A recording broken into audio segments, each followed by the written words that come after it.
Good morning, 819S.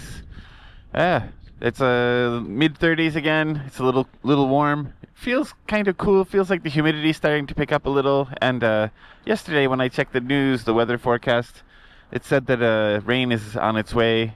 Maybe tomorrow will be really heavy rain. I'm not sure if it's a typhoon. It might actually be the edge of a typhoon. I'll have to do a little bit more digging, and I'll let you know about it in tomorrow's video. But obviously the big news yesterday was the earthquake in Russia. Magnitude, it was either 8.7 or 8.8 depending on what news source you were looking at. I don't know the official number, but either way, it's massive. It's absolutely huge. The Fukushima earthquake was 9.0.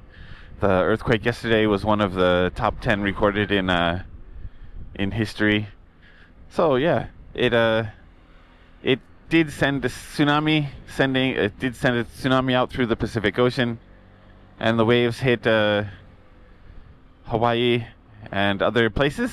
It did hit Japan, but it wasn't so serious. The warnings were a little stronger, and I think that makes sense to say, the warning could be up to 1 meter, up to 3 meters in some areas, even if they know it's going to be slightly lower than that, because they just want to make sure people take the warning seriously.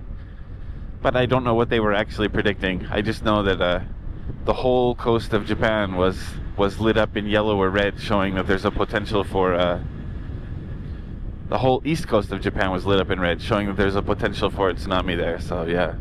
The news was also reporting that about 2 million people were evacuated. I don't live in one of those coastal towns, so I don't know how strong or serious the evacuations were, but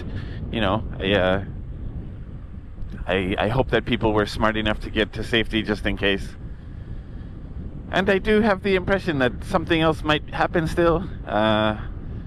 It's just me being pessimistic, I suppose. There's not really any scientific data to back it up. But I do think it's funny because prior to the big March 11th earthquake in Fukushima, there were 2 smaller magnitude 7 earthquakes that happened, and then a day or 2 later the big 9 happened.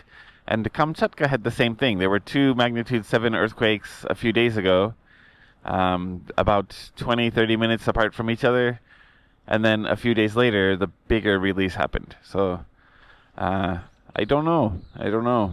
I just worry that everything is connected. The earthquake in Australia, southern Australia, I think it wasn't a disastrous type of earthquake, but it occurred.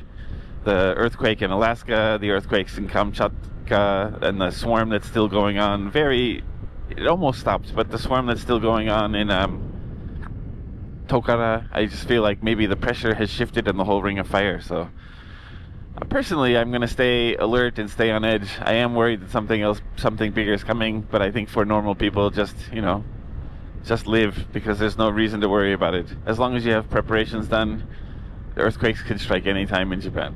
Yeah.